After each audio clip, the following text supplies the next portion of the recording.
आप देख रहे हैं तज्जियों, तबसरों और अहम तरीन खबरों पर मुश्तमिल पाकिस्तान का सबसे मुस्तनद और मोतबर न्यूज शो दुनिया मेहर बुखारी के साथ। अस्सलाम वालेकुम एंड गुड इवनिंग। मैं हूं मेहर बुखारी। गुज़िश्ता 3 दिनों की तरह आज भी अमरीकी फौज ने ईरान के मुतअद्दिद शहरों और बंदरगाहों पर हमले किए हैं। हमलों के बाद अमरीकी फौज की मरकजी कमान सेंटकॉम ने बयान में कहा है कि अमरीकी अफवाज ने बुशैर, चारबहार, जासिक, कनारक, अबू मूसा और बंदर अब्बास में फौजी अहदाफ को निशाना बनाया ताकि तजारती जहाज़ों पर हमला करने की ईरान की सलाहियत को कम किया जा सके। अमरीकी सेंट्रल कमांड ने यह भी ऐलान किया है कि अब नाए हुर्मुज़ की नाकाबंदी 14 जुलाई को दोबारा शुरू कर दी जाएगी। अमरीकी सेंट्रल कमांड ने अपने बयान में वाज़ेह किया है कि अमरीकी अफवाज ने गुज़िश्ता रात ईरान में एक आबदूज और डॉकयार्ड को भी निशाना बनाया। अमरीकी फौज ने इस कार्रवाई की वीडियो फुटेज भी जारी कर दी। बुशहर पर हमलों के बाद बुशहर के गवर्नर मोहम्मद मुज़फ्फरी का यह कहना है कि अमरीका ने गुज़िश्ता रात बुशहर और चागाधक के इज़लाह में 2 मकामात को 3 बार निशाना बनाया। ताहम इन हमलों में कोई भी शख्स हलाक या जख्मी नहीं हुआ। यहाँ काबिल गौर बात यह है नाजरीन कि ईरान पर 89 हालिया हमलों के बाद सदर डोनाल्ड ट्रंप ने कांग्रेस को एक खत भेजा है जिसमें ईरान के खिलाफ फौजी कार्रवाइयां दोबारा शुरू करने का बताया गया है। बीबीसी के मुताबिक अमरीकी सदर ने 10 जुलाई को चार्ल्स ई ग्रासले को बताया कि फौजी सरगर्मियां 7 जुलाई से दोबारा शुरू हुई हैं। खत में सदर ट्रंप ने कहा कि यह हमले दिफाई नौयत के हैं और इनका मकसद अमरीकी शहरियों और अमरीका के मुल्की और गैर मुल्की मुफादात का तहफ़्फ़ुज़ करना है। ये कार्रवाइयां महदूद, मुतवाज़िन और बाकायदा मनसूबाबंदी के तहत की गई हैं और इन्हें इस अंदाज में अंजाम दिया गया है कि शहरी जानी नुकसान को कम से कम रखा जा सके। सदर ट्रंप ने खत में मजीद लिखा कि मैं ये रिपोर्ट कांग्रेस को मुकम्मल तौर पर आगाह रखने की अपनी कोशिशों के तहत पेश कर रहा हूं, जैसा कि वॉर पावर्स रेगुलेशंस के मुताबिक जरूरी है। इस करारदाद के तहत सदर पर लाजिम है कि किसी फौजी हमले के आगाज के 48 घंटों के अंदर कानून साजों को इस बारे में आगाह कर दिया जाए। यह खत ऐसे वक्त लिखा गया है नाजरीन कि जब अमरीकी कांग्रेस के मेंबरान ईरान पर हमलों के नए सिलसिले पर शदीद तंकीद करते हुए सदर ट्रंप को कांग्रेस की मंजूरी के बगैर जंग छेड़ने का इल्जाम आयद कर रहे हैं। अमरीकी सेनेट में डेमोक्रेटिक रहनुमा चक शुमर ने भी कहा है कि सदर ट्रंप को ऐवान नुमाइंदगान और सेनेट की मंजूर करदा करारदाद पर अमल करते हुए अमरीकी अफवाज को खतरनाक सूरत हाल से निकालना चाहिए। ईरान के साथ जारी जंग का फौरी खात्मा करना चाहिए। अमरीकी हमलों के बाद ईरान ने भी खलीजी ममालिक में मौजूद अमरीकी अहदाफ को निशाना बनाया है और ऑपरेशन को नसर 2 का नाम दिया गया है। वाज़ेह रहे, ईरान ने उर्दन, बहरीन और मुत्तहिदा अरब अमारात में भी फौजी तंसीबात पर हमले किए हैं। उर्दन की फौज ने यह बताया है कि ईरान की जानिब से दागे गए 4 मिसाइल मार गिराए गए हैं, जबकि ईरान के पासदारान इनकलाब ने हमलों के बाद उर्दन के अवाम को मुखातिब करते हुए यह वाज़ेह किया है कि उसने उर्दन में वाक़ एक एयरबेस पर अमरीकी तंसीबात को बैलिस्टिक मिसाइलों से निशाना बनाया है और उर्दन के अवाम अपनी सरजमीन से अमरीकी अड्डों के खात्मे का मुतालबा करें, क्योंकि हमारा हदफ आप नहीं, हमारी उर्दन की अवाम से कोई दुश्मनी नहीं। उर्दन के अलावा ईरान ने बहरीन में वाक़ अमरीकी अड्डे अल जफीर के सैटेलाइट मरकज और अमरीकी अफवाज की रिहाइशगाह को भी मिसाइलों और ड्रोन से निशाना बनाया है। ईरान के हमले के बाद बहरीन की वजारत दाखिला ने एक बयान में कहा है कि हम शहरियों और रिहायशियों से अपील करते हैं कि वो पुरसकून रहें, करीबी महफूज मकाम पर जाएं और सरकारी चैनल्स के जरिए खबरों पर नजर रखें। मुत्तहिदा अरब अमारात ने भी ईरानी हमलों से मुतल्लिक रिपोर्ट किया है कि ईरान ने खलीज फारस में 2 बहरी जहाज़ों पर हमला किया है। मुत्तहिदा अरब अमारात की वजारत दिफा ने ऐलान किया है कि 2 ऑयल टैंकर अब नाए हुर्मुज़ के जनूबी रास्ते में और ओमान की इलाकाई समुद्री हदूद में ईरान के 2 क्रूज मिसाइलों का निशाना बने हैं। हमले के नतीजे में ऑयल टैंकर मोमाबासा के अमले का एक रुकन जो इंडियन शहरी था हलाक हो चुका है, जबकि मजीद 8 अफराद जख्मी हुए हैं, जिनमें से 4 की हालत तशवीशनाक बताई जा रही है। जख्मी होने वाले 6 अफराद का ताल्लुक भारत और 2 का यूक्रेन से है।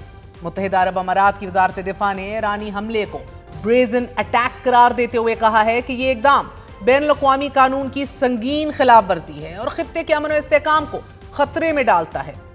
पासदारान इनकलाब ने 2 बहरी जहाज़ों को निशाना बनाने की तस्दीक करते हुए यह दावा किया है कि 2 टैंकरों ने ईरान के खतरे से मुतल्लिक इंतबाहात को नजरअंदाज कर दिया और अपने नेविगेशन सिस्टम्स बंद कर दिए और बारूदी सुरंगों वाले रास्ते से गुजरने की कोशिश की। बयान में मजीद बताया गया है कि दुश्मन के साथ ताउन का नतीजा सिर्फ और सिर्फ पछतावा, नुकसान और अबनाए हुर्मस की बहाली में ताखीर की सूरत में निकलेगा, जबकि इससे दुनिया में तवानाई का बहरान भी पैदा होगा। अब एक जानिब नाजरीन ईरान के बहरीन, उर्दन और मुत्तहिदा अरब अमारात पर हमले हैं, तो दूसरी तरफ ईरान की हमायत याफ्ता हौसी बागियों ने सऊदी अरब के एक हवाई अड्डे को बैलिस्टिक मिसाइल और ड्रोन से निशाना बनाने का दावा किया है। हौसी बागियों के तर्जुमान याया सुरी ने कहा है कि यह कार्रवाई सना के बैनुल-अक़वामी हवाई अड्डे को निशाना बनाने के जवाब में की गई है। अभी तक सऊदी अरब ने इस हवाले से कोई तबसरा तो नहीं किया, अलबत्ता हमारे वजीर आजम ने सऊदी अरब पर होने वाले हमलों की सख्त मजम्मत की है और कहा है कि गुज़िश्ता रात सऊदी अरब के खिलाफ किए गए खुले हमलों की पाकिस्तान सख्त मजम्मत करता है और ऐसे काबिल मजम्मत इक़दामात सऊदी अरब की खुद मुख्तारी और इलाकाई सालमियत की खिलाफ वर्जी हैं कि जो खित्ते में अमन और स्टेबिलिटी, इस्तेहकाम को मजीद नुकसान पहुंचाने का सबब बन सकते हैं। ईरान और अमरीका के दरमियान बढ़ती हुई कशीदगी के बायस आज पाकिस्तान स्टॉक एक्सचेंज में बदतरीन मंदी का रुझान भी देखा गया। नाज़रीन, एक ही दिन में KSE 100 इंडेक्स 6400 पॉइंट्स कमी के साथ 1,73,518 पॉइंट्स पर बंद हुआ, जबकि आलमी मंडियों में तेल की कीमतों में एक बार फिर इजाफा भी देखने में आया है। आज ब्रेंट खाम तेल की कीमत 3% इजाफे के साथ 4 हफ्तों की बुलंद तरीन सतह यानी कि $85 से भी तजावुज कर गई। ये इजाफा सदर ट्रंप के उस ऐलान के बाद सामने आया है कि जिसमें वो कह रहे हैं कि अमेरिका ईरान के खिलाफ बहरी नाकाबंदी दोबारा नाफिज करने जा रहा है और जल्द अमेरिका अबनाए हुर्मस का कंट्रोल संभालेगा। सदर ट्रंप के दोबारा नाकाबंदी के ऐलान के बाद अमेरिकी सेंटकॉम ने वाजे किया है कि ईरानी बंदरगाहों और साहली इलाकों की नाकाबंदी का अमल मंगल से बाकायदा शुरू कर दिया जाएगा और ये नाकाबंदी पाकिस्तानी वक्त के मुताबिक आज रात 1 बजे शुरू कर दी जाएगी। इस नाकाबंदी का इतलाक सिर्फ उन बहरी जहाजों पर आयद होगा कि जो ईरान जा रहे हैं या फिर वहां से आ रहे हैं। सदर ट्रंप ये भी कह रहे हैं कि हम इसके गार्डियन एंजल बनने जा रहे हैं, यानी कि अबनाए हुर्मस के मुहाफिज बनने के एवज गुजरने वाली तमाम तर शिपमेंट से 20% टैरिफ वसूल किया जाएगा, क्योंकि दीगर इक़वाम बहुत अमीर हैं, उन्हें हमसे ये तवक्को नहीं रखनी चाहिए कि हम ये सब कुछ मुफ्त में करेंगे। हालांकि सदर ट्रंप और उनकी इंतजामिया कुछ अरसा कबल तक दुनिया के सामने ये मुकदमा पेश करती आई है कि अबनाए हुर्मस हर किसी के लिए मुफ्त होना चाहिए और इस पर कोई टोल वसूल किया ही नहीं जा सकता। सो इट्स आयरॉनिकल कि बाकी दीगर दुनिया के लिए जो नाकाबिले कबूल यानी कि अनएक्सेप्टेबल होता है वो अमेरिका के लिए काबिले कबूल होता है, जो बाकी दुनिया के लिए डेंजरस होता है, ख़तरनाक होता है, वो सदर ट्रंप और उनका अमेरिका बासानी और बासकून कर सकते हैं। सदर ट्रंप ने ईरान के पिकैक्स माउंटेन न्यूक्लियर फैसिलिटीज के हवाले से भी एक बड़ा बयान दिया है। वो कह रहे हैं कि ईरान के खिलाफ अमेरिकी फौजी कार्रवाइयां मजीद 2 से 3 हफ्ते जारी रह सकती हैं और हम पिकैक्स माउंटेन और नाटैंज न्यूक्लियर फैसिलिटी को भी तबाह कर देंगे। ईरानियों से कह दें तैयार रहें, वो इसके बारे में कुछ नहीं कर सकते। The president is in fact getting disturbingly dangerous every passing day। और सदर ट्रंप के हालिया धमकियामेज बयानात के जवाब में ईरानी वजीर खारजा अब्बास अरगची ने एक्स पर अपने पैगाम में लिखा है कि अमरीकी सदर बिल्कुल दुरुस्त कहते हैं, जो भी अबनाए हुर्मस से गुजरने वाली तजारती जहाज़ों को महफूज और पुरअमन गुजरगाह फराम करेगा, उसे इस खिदमात का मुआवजा तो मिलना चाहिए। साथ ही उन्होंने ये भी दावा किया है कि हम इस मामले में मुनसिफाना रवैया इख्तियार करेंगे, क्योंकि 20% फीस बहुत ज्यादा है। ईरानी वजीर खारजा अब्बास अरगची ने यह भी कहा है कि ईरान टोल लेने में मुनसिफाना रवैया इख्तियार करेगा।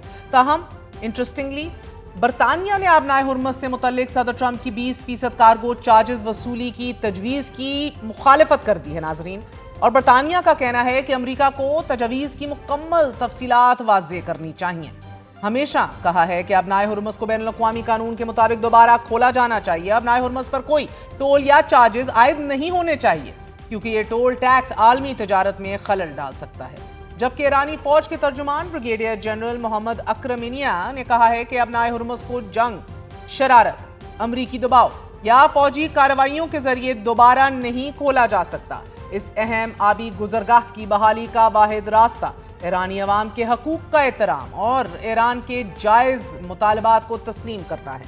ताहम ईरानी पार्लियामान की कौमी सलामती और खारजा पॉलिसी कमेटी के तर्जुमान इब्राहिमी रज़ाई अमरीकी सदर डोनाल्ड ट्रंप के अबनाए हुर्मस का मुहाफिज बनने के बयान पर सख्त और तंजिया रद्द अमल दे रहे हैं।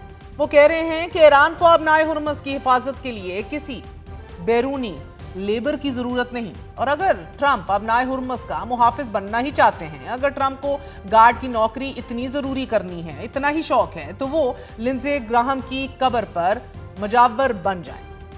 आज ही ऑयल टैंकर्स की नकलो हरकत पर नजर रखने वाली वेबसाइट टैंकर्स ट्रैकर ने यह दावा किया है नाजरीन कि ईरान ने 26 रोज में $6 अरब से जायद का तेल बरामद किया है, जबकि तकरीबन 30 मिलियन बैरल ईरानी खाम तेल इस वक्त बरामद किए जाने का मुंतजिर है। टैंकर्स ट्रैकर के मुताबिक ईरान के पास साहली इलाके में 60 मिलियन बैरल तेल जखीरा करने की सलाहियत भी मौजूद है। अबनाए हुर्मुज़ पर ईरान की इजारादारी तोड़ने के लिए मुत्तहिदा अरब अमारात ने एक नई बंदरगाह बनाने का फैसला किया है, जो अबनाए हुर्मुज़ के मुतबादिल के तौर पर इस्तेमाल होगी। बरतानवी जरीदे फाइनेंशियल टाइम्स ने अपनी रिपोर्ट में लिखा है कि यूएई ने दुबई की बंदरगाहों पर इन्हिसार कम करने और अबनाए हुर्मुज़ के मुतबादिल तजारती रास्ते की तैयारी के लिए मशरकी साहली रियासत फुजेरा में नई मल्टीपर्पस यानी कि कसीरुल मकासिद बंदरगाह कायम करने का मंसूबा तैयार कर लिया है। मंसूबे के तहत न सिर्फ फजीरा में नई बंदरगाह तामीर की जाएगी, बल्कि मौजूदा पोर्ट ऑफ फजीरा में एक जदीद कंटेनर टर्मिनल भी कायम किया जाएगा, ताकि दरामदी और बरामदी सरगर्मियों को मजीद वुसअत दी जा सके। रिपोर्ट में बताया गया है कि इस मंसूबे का बुनियादी मकसद दुबई की जबले अली पोर्ट पर इन्हिसार कम करना और ऐसी मुतबादिल ऑल्टरनेटिव बंदरगाह तैयार करना है कि जहां से बहरी तजारत अबनाए हुर्मुज़ से गुजरे बगैर जारी रखी जा सके। जबकि ओमान ने अबनाए हुर्मुज़ की बहाली के लिए मुज़ाकरात को पेचीदा करार देते हुए अमेरिका के साथ ताल्लुकात को अस्सिरे नौ तरतीब देने की जरूरत पर जोर दे दिया है।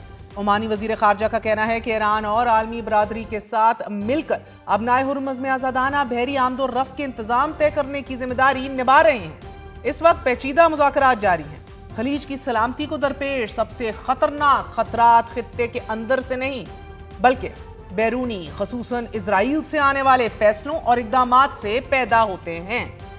नाजरीन, दूसरी जानिब कई माह के वक्फे के बाद गैर मामूली वक्त पर ईरान की पार्लियामेंट का इजलास भी हुआ है।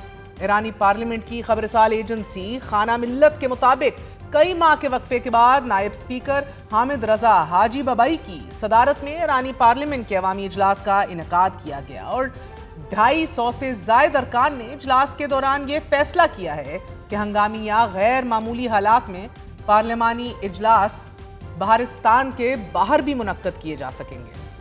बीबीसी फारसी के मुताबिक इजलास में जो गैर मामूली बात थी वो ईरान के नए रहबर आला मुश्तबा खमनेई की तस्वीर की तनसीब और स्पीकर मोहम्मद बाकिर कालिबाफ की ऐवान में अदम मौजूदगी थी।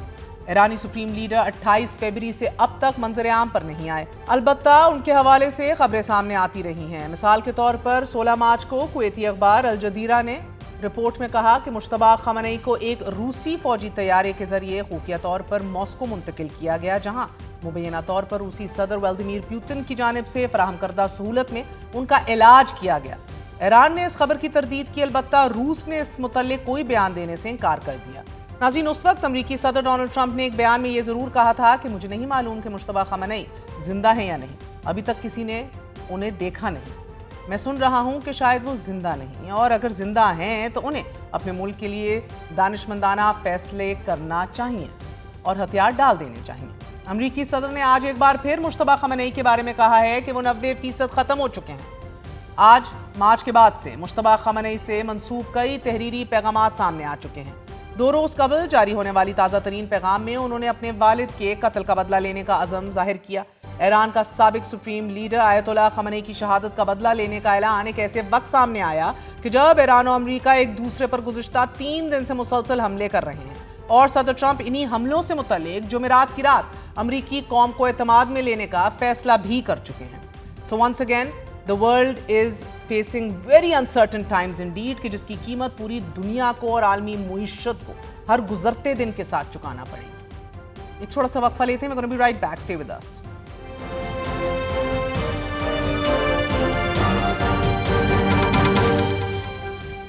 तहरीक इंसाफ ने पार्लिमानी और कायमा कमेटियों का बॉयकॉट खत्म करने का फैसला किया है।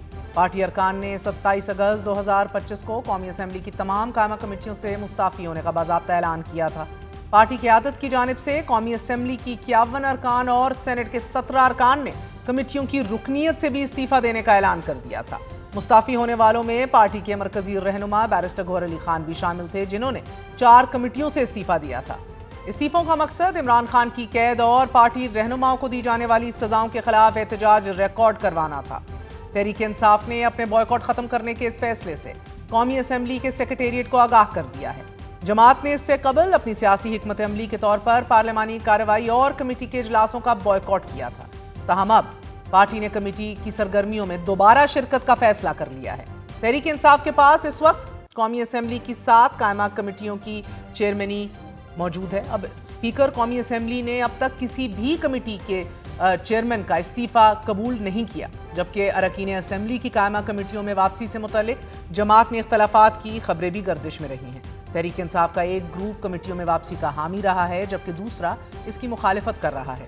इस हवाले से पार्टी में 2 वाज़े ग्रुप्स मौजूद हैं। जुनेद अकबर ग्रुप का यह कहना था कि अगर बाकी कमेटियों में नहीं जाना तो पब्लिक अकाउंट्स कमेटी में ही चले जाना चाहिए, क्योंकि पब्लिक अकाउंट कमेटी को छोड़ने से हुकूमत को खुली छुट्टी मिल जाती है। तहरीक इंसाफ सेनेटर्स ने भी पब्लिक अकाउंट्स कमेटी में जाने की तजवीज़ की हमायत की, जबकि चेयरमैन तहरीक इंसाफ बैरिस्टर गौहर का यह मौक़िफ़ था कि कायमा कमेटियों से इस्तीफ़ा देने का ऐलान इमरान खान की हदायत पर किया गया था। जब तक हमारी इमरान खान से मुलाकात नहीं होती, उस वक्त तक कमेटियों में जाने का ऐलान नहीं कर सकते।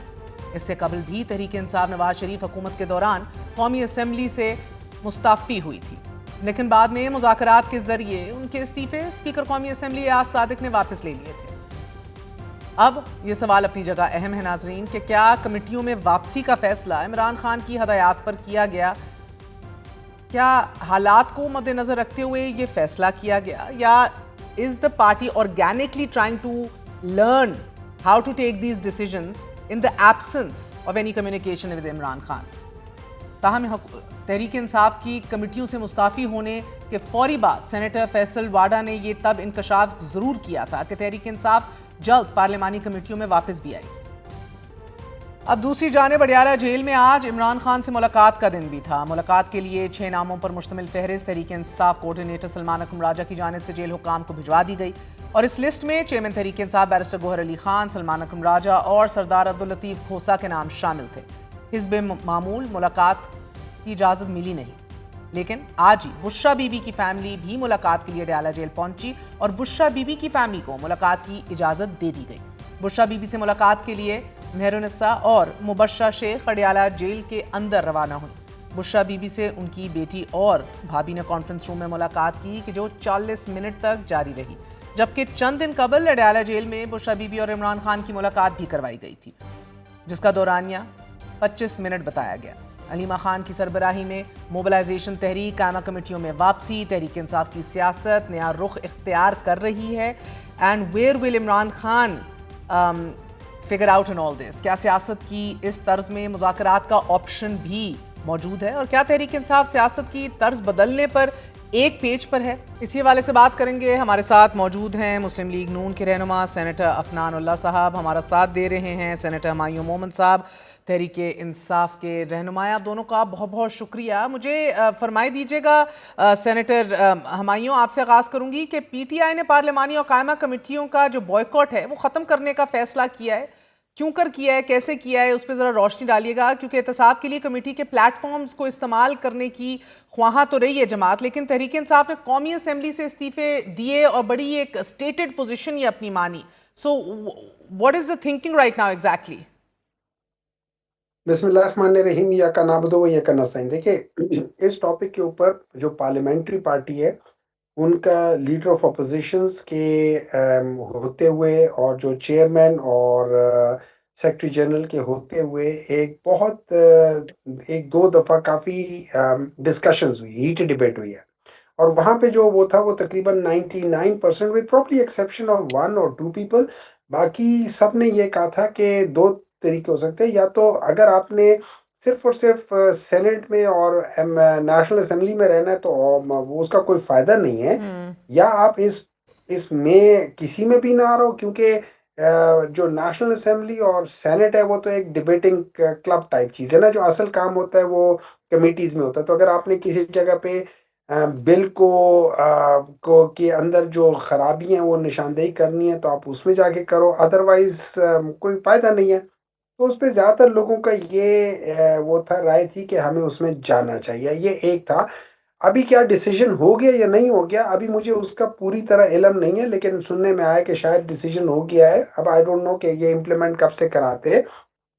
तो that is one thing, I am sure इसका एक फॉल बैक है, इसका वो आएगा, लेकिन it's collective decision of the majority, by far the majority party, अगर ये यूनानिमस ना हुआ तो उसके लिहाज से ये एक पॉलिटिकल डिसीजन है। तो इस लिहाज से ये बाकी प्रोस एंड कॉन्स हर चीज के होते हैं। बात अब आप कहते हैं कि अगर आप इसमें जाएंगे वी विल गेट तो टू द आप प्रोज ये एंड जो कॉन्स, मगर सेनेटर अफनानुल्लाह साहब, आप खैर मकदम करते हैं। जमात अपने तई मेजॉरिटी फैसले लेकर पाँव पे खड़े होना शुरू कर रही है। इमरान खान साहब की हदायत के बगैर भी मेजॉरिटी फैसले आ रहे हैं, एक पॉलिटिकल सेंस डेवलप हो रही है। इसका खैर मकदम करते हैं क्योंकि आपकी जमात ही ना कभी कर सकी। जी बिस्मिल्लाह रहमान रहीम। देखिए, मैं इसमें कोई शक नहीं है कि मैं इस बात का खैर मकदम करता हूँ कि ये दोबारा से कमेटीज अगर ज्वाइन करते हैं और पार्लियामेंट्री पॉलिटिक्स के अंदर इन्वॉल्व होते हैं और अपना काम जो है उस पर करते हैं, अपनी इनपुट देते हैं, तो देखें एक अच्छी अपोजिशन भी पाकिस्तान को बहुत ज़रूरत है उसकी। बगैर एक अच्छी अपोजिशन के लिए के डेमोक्रेसी जो है वो नहीं चल सकती। तो अच्छा होगा अगर ये अपना जो जो ये बता रहे हैं उसी तरह का इनका फैसला है और फिर इसके ऊपर अमल दरामद करें और ये मैच्योरिटी की तरफ जाएँ। देखें, ये जो एक single party one man show जो है वो ज़्यादा लंबा अरसा चल नहीं सकता। उसको एक पॉलिटिकल पार्टी जो है उसके अंदर मतलब कि बहुत सारे इदारे होते हैं, अंदर बहुत सारी कमेटीज़ होती हैं, उनको काम करना चाहिए और उसके तहत फैसले होने चाहिए। आप इवन अगर हमारी आप पार्टी की अब कह रही थी, हमारी पार्टी के अंदर जो है आप देखिए हमारे पास जो है वो मियाँ मोहम्मद नवाज साहब भी हैं, शहबाज शरीफ साहब भी हैं, मरीम नवाज भी हैं, हमजा शहबाज भी हैं और भी बहुत सारे लीडरान हैं। तो इनका जो है इनका प्रॉब्लम इनकी पार्टी का ये है कि इनके पास इमरान खान साहब के अलावा कोई है ही नहीं और फिर जब वो नहीं होते तो फिर पार्टी बिल्कुल कम्प्लीटली इनफेक्टिव हो जाती है। वो मारूसी तो ये एक सियासत अच्छी में नहीं चीज़ है। बिलीव करते ना, वो कह रहे हैं। मगर आपने कहा कि वन मैन शो नहीं होना चाहिए अहम फैसलों पे, तो सर इस मुल्क में हर जमात वन मैन शो ही होती है। नहीं, वो देखिए वो तो जो साइकोलॉजी ऑफ पावर है वो यही है कि at the end of the day चाहे कितनी भी एलैबोरेट किस्म की ऑर्गेनाइजेशन हो, डिसीजन मेकिंग एक ही बंदे के पास जाके रुकती है। तो वो उसमें कोई बुराई नहीं होती, लेकिन एक प्रोसेस वगैरह फॉलो करना चाहिए। जो मरूसी सियासत की आपने बात की है उसके अंदर पीटीआई के अंदर बहुत सारे लोग हैं, मतलब कि उनके जो वाइस चेयरमैन हैं और बहुत सारे जो लोग हैं इनकी पार्टी में, उनके मामलात आप जाके देख लें। तो और फिर देखें हमें ये देखना चाहिए कि किसकी क्या क्वालिफ़िकेशन है, कौन कितना कॉम्पिटेंट है और वो क्या काम कर सकता है, क्या नहीं कर सकता, बजाय इसके कि हम ये प्री कंसीव्ड नोशंस के ऊपर ठीक। यकीन करना सो शुरू कर दें। मोहम्मद साहब, मुझे इसलिए थोड़ी सी हंसी आ गई बिकॉज ये अफनान सही कह रहे हैं कि एक ही बंदा एंड में फैसला करता है, मगर एक प्रोसेस फॉलो करना चाहिए।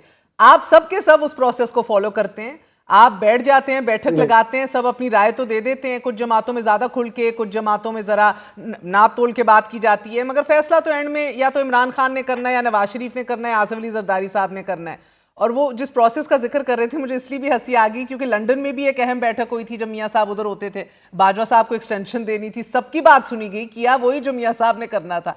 खान साहब भी इसी तरह पार्टी चलाते हैं, मगर अब वो अंदर हैं। सो नाउ देखिए यू इस ऑल आर तरह है, फ्लेक्सिंग। मैं आपको बता देता हूँ पाकिस्तान तहरीक इंसाफ का सिस्टम ये होता है कि पाकिस्तान तहरीक इंसाफ में मैं एग्जांपल दे देता हूँ कि 2013 में हमारी सीईसी की मीटिंग हुई थी और इमरान खान ने कहा था कि जब परवेज खटक चीफ मिनिस्टर बन गए थे तो ये जो जो सेक्रेटरी जनरल है वो दो पोजीशंस नहीं रख सकता है, चीफ मिनिस्टर भी हो और सेक्रेटरी जनरल भी हो। उस वक्त परवेज खटक पार्टी के चीफ सेक्रेटरी जनरल थे, तो उनको हटा दिया गया था और उसके बदले इमरान खान ने कहा था कि जहांगीर तरीन को कर दे। वहां पे Imran Khan had to request people to vote for him, और in spite of that thing we were 7 people who opposed him in spite of he requesting us। हम लोगों ने उनके खिलाफ, बल्कि मैं उनमें से एक था जिसने खड़े होकर स्पीच की थी कि ये जो हो रहा है ये गलत है, आप ठीक है रिक्वेस्ट कर रहे हैं, आपके बातें सर आंखों पे, but I still disagree with you and I vote against it. तो वो सारी चीजें होती है, लेकिन अनफॉर्चुनेटली जिस चीज के वो कहते हैं ना कि प्रोसीजर को फॉलो होना चाहिए, वो इन्होंने खुद बता दिया है कि अपनी हायरार्की बता दी है कि मियाँ नवाज शरीफ साहब, मियाँ शहबाज शरीफ साहब, मियाँ नवाज शरीफ साहब की बेटी, मियाँ शहबाज शरीफ का आपका बेटा, दीज आर द पीपल, और बाकी लोग इसी तरीके से बाप के बाद बेटा या बाप के बाद बेटी या बाप के बाद बहन या बाप के बाद बीवी, या उस लिहाज से वही चीज है। This is exactly what the procedure. Senator Humayun की रिकनेक्ट करते हैं। अफनान साहब, आपने गुफ्तगू सुनी, अब इनकी स्ट्रैटेजी नाकाम हुई है, उसके ऊपर तो बात करेंगे, मगर जमहूरियत के लिए अगर फ़ायदा हो जाए तो बहुत ही बेहतर है। मगर इन द प्रोसेस सर बताइएगा कि आप लोग एक तगड़ी ऑपोजिशन को हजम करने की भी बर्दाश्त और साख्त रखते हैं? अब सर अब तो बहुत ही आसान हो गया ना ऑपोजिशन लेस एक सिस्टम चलाना, आदतें भी कुछ बिगड़ गई हैं। देखिए, बात ये है कि पीटीआई की जैसी हुकूमत थी वैसी उनकी ऑपोजिशन है। ना निकम्मी ना आयल हुकूमत, निकम्मी ना आयल ऑपोजिशन, कोई फर्क नहीं है, क्योंकि वही लोग हैं। मतलब आप देखें ना, उनको कोई इंटरेस्ट नहीं है।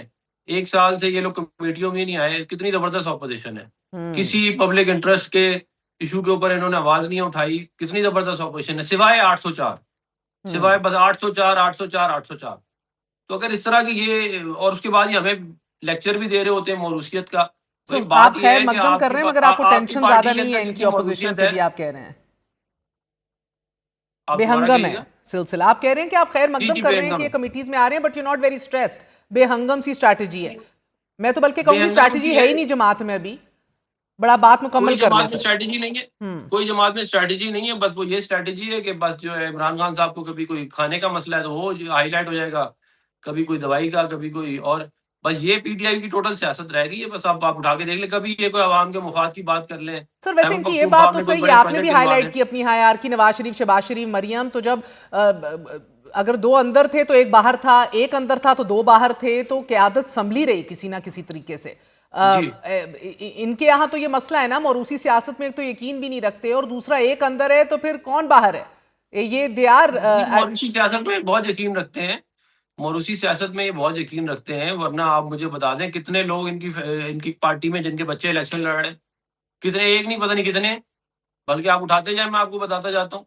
नहीं, तो ये इलेक्शन ये लड़ना मौरूसी मसला नहीं है सियासत एक सर, अच्छा वो तो वो है, अल्लाह एक मौरूसी से हाँ, वो तो सर मौरूसी मौरूसी सियासत का सियासत से चूरन जो है वो मुराद है कि अच्छा। आप मुंतकिल कर दें क़यादत और पूरी की पूरी इख्तियारात अगले औलाद के ऊपर। आप सर, आपके वालिद वो अल्लाह यही जन्नत है, नसीब करे, वो भी यही सियासतदान थे, बट आप आए, आप इलेक्शन लड़ रहे हैं, आप एक प्रोसेस का हिस्सा हैं तो ऊपर आएंगे ना, अपनी जगह बनाएंगे, अपना वोट मांगेंगे जाके हल्के में। नहीं, लेकिन इसी तरह ही जो है वो मरियम नवाज शरीफ साहब आगे आई हैं। मतलब उन्होंने अपनी वालदा की इलेक्शन कैंपेन की, वो जेलों में गई अपने वालिद साहब के साथ, उन्होंने मुश्किलात काटी। और भी बहुत सारे लोग आ सकते थे, लेकिन वो आई क्योंकि उन्होंने मुश्किलात काटी, उन्होंने पार्टी के लिए स्टैंड लिया। पार्टी जब बहुत मुश्किल में थी, उन्होंने पार्टी को उस मुश्किल से निकाला। इसी तरह ही आप लीडर बनते हैं ना। और देखिए, मुझे ये बता दें कि कहीं कुरान में लिखा हुआ है कि सियासतदान का बेटा सियासतदान नहीं हो सकता।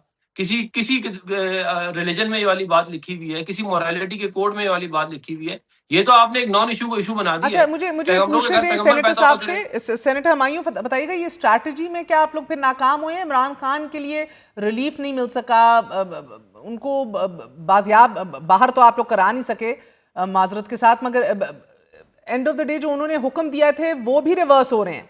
सो अब ये फैसला लेना, वापस लेना जमात में, ये कौन सा ग्रुप है जो ये बात कर रहा है? जब आप कहते हैं मेजॉरिटी ने किया है, कोई हावी ग्रुप है, बड़ा ज्यादा ग्रुप है? बिकॉज बहरहाल ये इमरान खान नहीं, के फैसले के बिल्कुल बरक्स है ना। देखिए इसमें सारे वो लोग थे। इसमें मेरे, टू बी वेरी ऑनेस्ट, मुझे वहाँ पे कोई ग्रुपिंग नज़र नहीं आई। हो सकता है मेरी नज़र वो ग्रुपिंग देखती ना हो, क्योंकि हर एक शख्स ने वहाँ पे प्रोज एंड कॉन्स हर एक ने डिस्कस किया था। और वो कोई 6 7 8 घंटों की मीटिंग थी, उसमें ऑलमोस्ट टचिंग अबाउट 80 85 लोगों ने तकारीर की थी और अपना अपना पॉइंट ऑफ व्यू दिया था। और at the end of the day जो कलेक्टिव विजडम था वो यही था कि हम फिलहाल ये करें। देखिए होता ये है कि नहीं, मगर आप लोग मान रहे हैं कि मुस्ताफी होने का फैसला दुरुस्त नहीं था ना सर? ये कह रही हूँ, क्योंकि इमरान खान की अगर आपके नजदीक ना हक कैद भी ना खत्म हो सकी, अरकान को मिलने वाली सजाओं के खिलाफ भी आपका एहतजाज जो है वो कुछ ना निकाल सका, तब्दीली आई नहीं इस्तीफों से, तो कैद भी बदस्तूर जारी है, सब कुछ उसी तरह जारी और सारी है। So it did not work. Is the system too resilient right now against anything you try? अच्छा देखिए, इस तरह है, कैद की जो बात थी वो तो इमरान खान ने खुद कहा था कि मैं मेरिट पे थ्रू कोर्ट्स बाहर आऊंगा, मैं इस तरीके से नहीं आऊंगा। हाँ, एक प्रेशर डालते हैं, लेकिन मुझे एक बात बताएं, जब आप प्रेशर या वही जब कह रही, आप प्रेशर ये क्यों नहीं जो डाला भी सर? क्या आपने सिस्टम बहुत तगड़ा है जो भी अभी? आप जो मुझे बात कर लेने दें, जो भी आप काम करते हैं उसके पीछे कोई डिसीजंस होती हैं और उन डिसीजंस को आप देखते हैं कि भाई ये कॉन्स्टिट्यूशन क्या कहता है। आपने अवाम के लिए क्या करना है, आपने फिर यही कहना ना 128 रुपए में मेरा पेट भर जाता है, एक बात का खाना खा लेता हूँ पेट भर के। या आप ये कह देते हैं कि जी खा बात पैसों की नहीं है, बात कैलोरीज आपको इतनी होनी चाहिए कि भाई आपके दिन में आपको मिनिमम पैसा इतना चाहिए कि कैलोरीज पूरी। अब आप वो गरीब फैमिली वो पहले देखेगी कि हम जो खा रहे हैं उसमें प्रोटीन का कंटेंट कितना है, उसमें कार्बोहाइड्रेट का कंटेंट कितना है, उसमें फैट का कंटेंट कितना है, और उसमें से कैलोरीज फैट की कितनी है, उसमें से कार्बोहाइड्रेट की कितनी कैलोरीज है, कैलकुलेट करके फिर वो लोग कैलोरीज करके ये खाएंगे। और या फिर जैसे अभी वो एक इनके मिनिस्टर साहब ये वो कह रहे थे कि जी 128 रुपए में मैं आधी कोक की वो गिलास भी पिए और साथ पेट भर के खा लिया। मतलब once you come to that level of क्या कहते हैं गवर्नेंस, तो फिर आप जाने। और इस वक्त मुल्क के हालात आपके सामने हैं, इस वक्त मुल्क जल रहा है, इस वक्त लोग ऑलमोस्ट हर दूसरा बंदा गुर्बत की लकीर से नीचे है। आपकी गवर्नेंस ये बताती है कि आपने दो काम के लिए पूरी गवर्नमेंट चलानी होती है। एक कि आपने जो बेसिक फैक्टर है वो है कि आपकी पॉवर्टी कम हो और आपकी जो एम्प्लॉयमेंट है वो बढ़े। ये दोनों चीज़ें पिछले 4 सालों में बदतरीन हो गई है पाकिस्तान की हिस्ट्री की। अब आप मुझे एक बात बताएं, आप इसको किस तरीके से परखेंगे? फिर ये कहते हैं कि नहीं जी हमारी ग्रोथ हो रही है। अगर ग्रोथ हो रही है तो पावर्टी क्यों बढ़ रही है? अगर ग्रोथ हो रही है तो जॉबलेसनेस क्यों कर रही है? ये सारी चीज़ें उसी लिहाज से। और इस वक्त आप देख लें आपके इस वक्त 3 सूबे, आप ये देख लें गिलगित बल्तिस्तान में क्या हुआ है, आप ये देख लें बलूचिस्तान में क्या हो रहा है, आप देख लें केपी में क्या हो रहा है, आप ये देख लें आज़ाद जम्मू एंड कश्मीर में क्या हो रहा है। हम लोग किस तरफ जा रहे हैं समझ नहीं आती इनको। देखिए दिस इज चलिए, where let him address this, let him government. Address this sir. ये पानी सर से गुजर जाने की जो बात है सेनेटर अफनान, ये चाहे कश्मीर की बात हो, जीबी की बात हो, आपके बलूचिस्तान की बात हो, I mean we the entire country अभी सोग में है सर। हमारी जो शहादतें हमारे जवान नोश फरमा रहे हैं, जो हमें खबरें मौसूल हो रही हैं रोज़ की, जो एहतजाज को कर्ब किया जा रहा है, this has to there has to be some method to this madness at some point. So ये फरमाई दीजिएगा कि सर ये सिम्त और स्ट्रैटेजी के हवाले से अगर आपकी कोई इस्लाह करने को ऑपोजिशन ना हो, या अगर हो तो उनके मुंह पे ताले लगा दिए जाएं, उनको एहतजाज और बोलने का हक ना हो, तो वो क्या फिर आपकी किस तरह इस्लाह करेंगे, किस तरह रहनुमाई करेंगे? आपने तो पहली बात की ना, in strong democracies opposition are the government in waiting. काम होता है इनका बड़ा तगड़ा। जी बिल्कुल आप ठीक कह रही है, मगर ऑपोजिशन जो है वो 9 मई नहीं करती, वो 26 नवंबर नहीं करती, वो स्टेट को जो है वो ब्लैकमेल नहीं करती, वो बार बार धरने करके आर्म ट्विस्टिंग करके अपनी बात मनवाने की कोशिश नहीं करती। ये कोई डेमोक्रेटिक वैल्यूज नहीं है, ना ये कोई डेमोक्रेटिक तरीका है काम करने का। हर किसी की अपनी हिस्ट्री है और जो हिस्ट्री है उसको उसके हिसाब से लेके चला जाता है। तो ये जो कि अभी ये एक पिक्चर पेंट कर रहे हैं कि जी बड़ा तबाह, भाई हमने कोई दहशतगर्दों को वापस लाके आबाद नहीं किया इस मुल्क में, जब इस मुल्क के सिक्योरिटी के हालात बिल्कुल ठीक हो गए थे। हमने नहीं, एक मैं जंग सेनेटर है, अफनान साहब एक जंग है। मैं आपकी बात दुरुस्त समझ रही हूँ। 9 में और दीगर जो आपने बात की तो रेड लाइंस थी ना जो क्रॉस की गई, एब्सोल्युटली। मगर अवाम ने इनको वोट दिया, आपको एक लाइन खींचनी थी कि जिसने 9 में किया, जो ये परपेट्रेटर्स थे उनको कैफरे किरदार तक पहुंचाया जाए। मगर हमने तो सियासत होते देखी ना, प्रेस कॉन्फ्रेंसें हुई, ड्राई क्लीन हुए लोग, कुछ जो हैं पाबंदे सलासल रहे, कुछ भाग गए। मुझे देखिए, मुझे ये बात जो आप एक पिक्चर पेंट कर रही हैं, मुझे आप ये बताएं कि पिछले साल ऑपरेशन बनानू महसूस हुआ, इस साल इस्लामाबाद टॉक्स हुई, ये किसकी कामयाबी है जिसको पूरी दुनिया ने सराहा है? ये भी तो किसी की एक वजीर आजम था जो फोन करता था तो अमेरिका का प्रेसिडेंट फोन नहीं उठाता था, इंडिया के प्राइम मिनिस्टर को कॉल की उसका फोन नहीं उठाया। और अब एक ये हाल है जो अभी चल रहा है मामला। और ना जीबी के हालात खराब हैं, ना एजेके के हालात खराब हैं, खैबर पख्तूनख्वा के हालात इन्होंने खराब किए हैं, बलूचिस्तान के हालात ये खराब करके गए हैं, सारे दहशतगर्दों को वापस जेलों से निकाल के बाहर छोड़ा है। उसके बाद ज़ाहिर तबाह बर्बादी आनी थी, अब वो ठीक कर रहे हैं। बात ये है कि ये जो आप एक पिक्चर पेंट कर रहे हैं, कोई तबाह बर्बादी नहीं है। इस मुल्क के अंदर आज भी जीडीपी ग्रो कर रहा है, आज भी इनकी जो परफॉर्मेंस थी 2022 की 21 की, उससे बेहतर ही है परफॉर्मेंस, उससे बहुत बेहतर है परफॉर्मेंस। चैलेंजिंग जरूर है लेकिन बेहतर है उससे। हाँ, और सेनेटर हमायूं वो कह रहे हैं परफॉर्मेंस तो बेहतर ही है। मसला ये है कि वो तो अपनी परफॉर्मेंस बेहतर कह लेंगे, लेकिन पीटीआई की जो 5 अगस्त को जब इमरान खान की कैद को 3 साल मुकम्मल होने जा रहे हैं, पीटीआई कितने वसूख से कहेगी कि हमने ये 3 साल बेहतरीन परफॉर्मेंस दिखाई अपने लीडर के लिए। अब तहरीक चलानी की बात हो तो वो नहीं चलाई गई, सीएम्स बदल लिए, गवर्नेंस के इश्यूज हैं, जमात में इतना इत्तेहाद भी मौजूद आज नहीं। तो अवाम आपके साथ खड़े हैं नहीं खड़े, बहरहाल the question is that you are fighting your own battle at this point.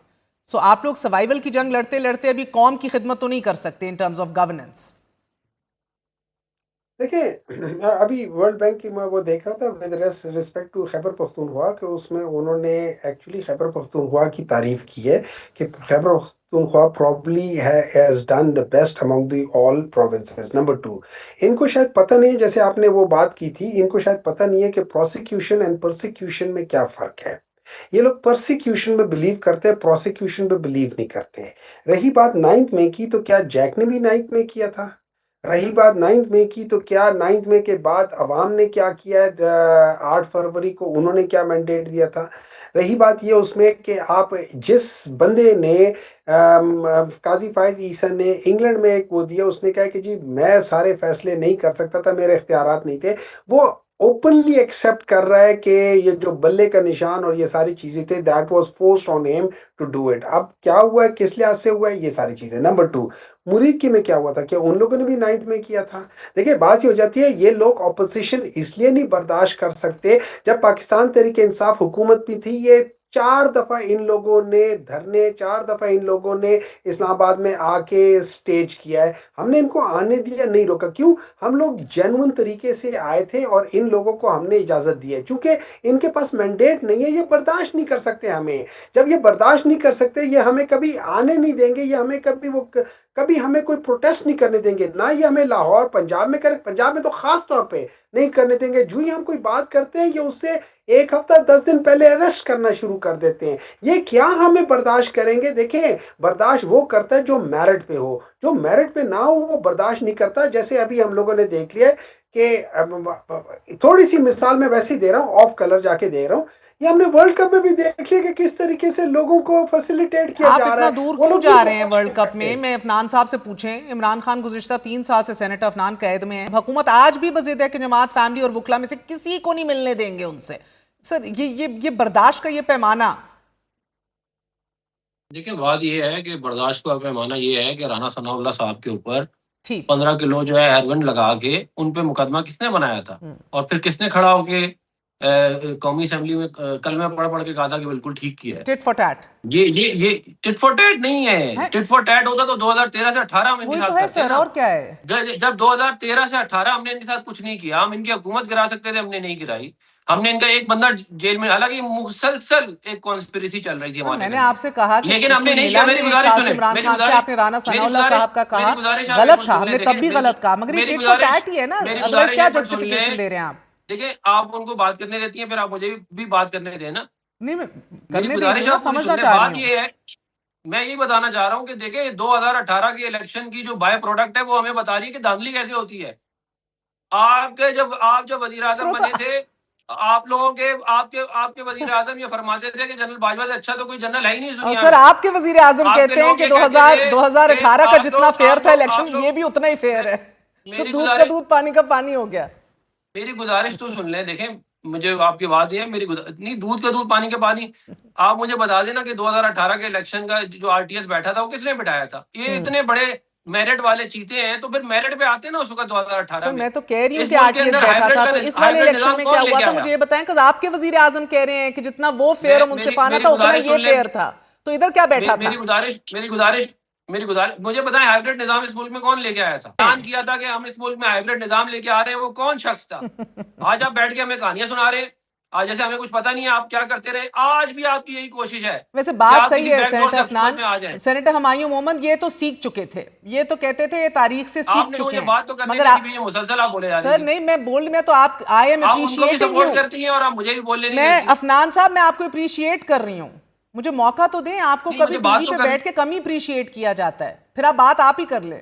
मैं आप ही से सवाल है, मैं कह रही हूँ कि आप तो सीख चुके थे, फिर ऐसी काया पलटी इमरान खान और इनकी हुकूमत ने कि आपने कहा अब ऐसा तो ऐसा ही सही, हर चीज प्लस प्लस कर दिया आपने, राइट? नहीं, उसकी वजह ये है कि हमने चार्टर ऑफ डेमोक्रेसी किया ताकि इस मुल्क के अंदर एक निज़ाम जो है वो आइन के तहत चले, और उसको बड़ी कामयाबी से 2008 से 18 तक वो मामला चला भी।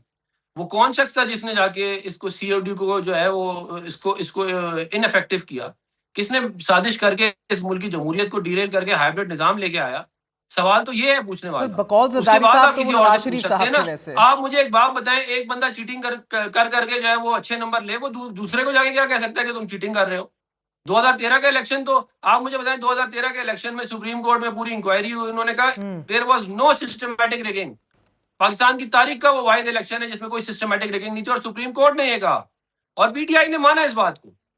इन्होंने 4 हल्के का खोला, हमने चारों खोले, चारों ये लोग हार गए। उसके बाद कहते हैं 35 पंक्चर जो है वो सियासी बात थी। तो ये इस तरह के तो लोग हैं जिनसे हमें डील करना पड़ता है। ये किसी एक जगह पे ब्रेक नहीं लगाते, इनकी जबान कहीं रुकती ही नहीं है। अच्छा, खुद अपनी बुराई नजर नहीं आ रही, इनको कौम से माफी मांगनी चाहिए जो इन्होंने 2018 के इलेक्शन में इस मुल्क के साथ किया है। आप दोनों का बहुत बहुत शुक्रिया, सेनेटर हुमायूं मोहम्मद और सेनेटर अफनानुल्लाह। आपने गुफ्तगू सुनी। इट्स इंटरेस्टिंग बिकॉज बात अगर चलेगी तो दूर तलक जाएगी। वाकई जो एक तारीख है वो दागदार तो रही है हमारी जमहूरियत के हवाले से। जमहूरियत की ना पासदारी की है, ना इसको पनपने दिया है हमने। लेकिन द फैक्ट रिमेंस कि आज भी जमहूरियत से कमिटमेंट क्वेश्चनेबल है सभी की। तहरीक इंसाफ के पास हिकमत अमली आज दिखाई नहीं दे रही, अपने सर्वाइवल के हवाले से, ऑर्गेनाइजेशन के हवाले से, स्ट्रैटेजी के हवाले से। And in the absence thereof हुकूमत के पास मुकम्मल छूट है to govern as they please. And in the process of course the biggest casualty is अवाम, यानी कि आप। एक छोटा सा वक्फा लेंगे, वक्फे के बाद हाजिर होते हैं। Stay with us.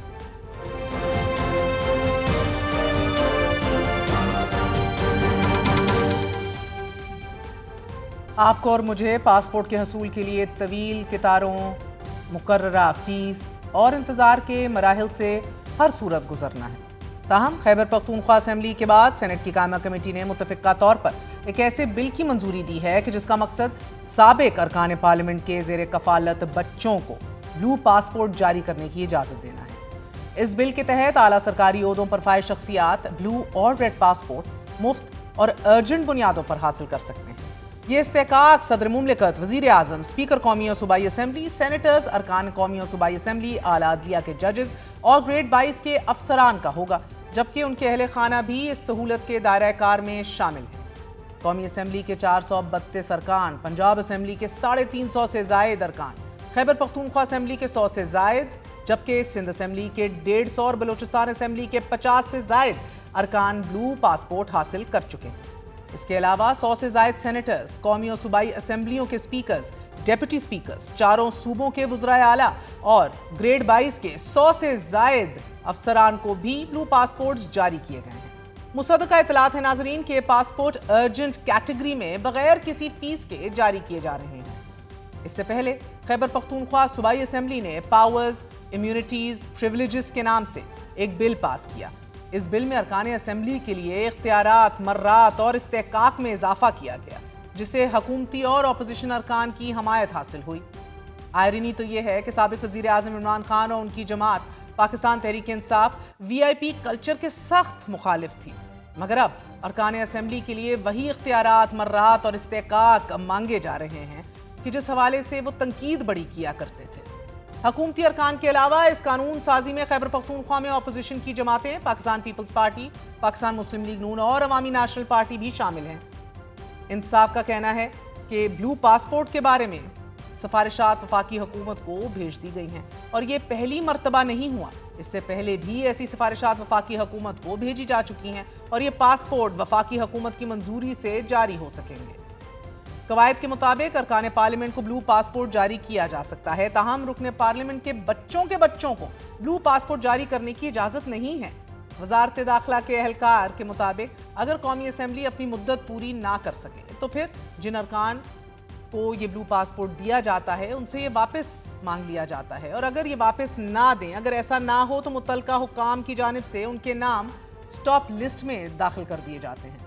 Blue passport की तजदीद के लिए भी स्पीकर या सेनेट के चेयरमैन की इजाज़त लाजमी है, मगर तमाम फ़ायदे और कानून कायदे को बलाए ताक रखते हुए तमाम वज़रा के तमाम ख़ानदान को ब्लू पासपोर्ट जारी किए जा रहे हैं। ताहम सुप्रीम कोर्ट, हाई कोर्ट्स, वफाकी शरई अदालत के जजेस, chief election commissioner, election commission के अरकान, चेयरमैन नैब, चेयरमैन वफाकी Mohtasib, chairman central services tribunal, Azad Kashmir के सदर और वज़ीर आज़म समेत दीगर मखसूस आइनी ओहदों पर फाइज शख्सियात भी इस सहूलत से फ़ायदा उठा रही हैं। इससे कबल वजारत दाखिला ने ब्लू पासपोर्ट के गलत इस्तेमाल और इसमें मुलव्वस अफराद के खिलाफ तहकीकात के लिए एक इंक्वायरी कमेटी तश्कील दी थी।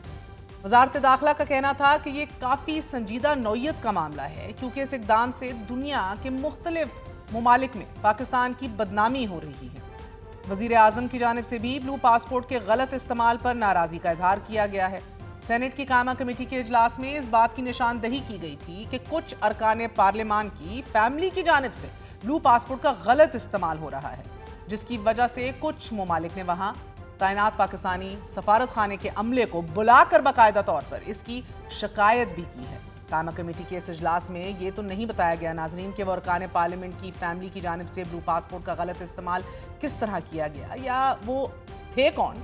ताहम अब ये पासपोर्ट माले मुफ्त की तरह बांटे जा रहे हैं। The disparity between a commoner and those of privilege in this country is growing more and more every day. ये फर्क जो है हर गुजरते दिन के साथ पाकिस्तान में बढ़ता ही चला जाता है। ख्वाजा साद रफीक ने एक्स पर लिखा है कि अभी लोग खैबर पख्तूनख्वा असेंबली की जानिब से मौजूदा और साबका अरकान असेंबली और इनके अहले खाना के लिए ऑफिशियल ब्लू पासपोर्ट समेत मुख्तलिफ मर्रात की मंजूरी के सदमे से बाहर नहीं निकले थे कि सेनेट की एक कायमा कमेटी ने साबिक पार्लियामेंटेरियंस और इनके अहले खाना के लिए ब्लू पासपोर्ट की सिफारिश कर दी।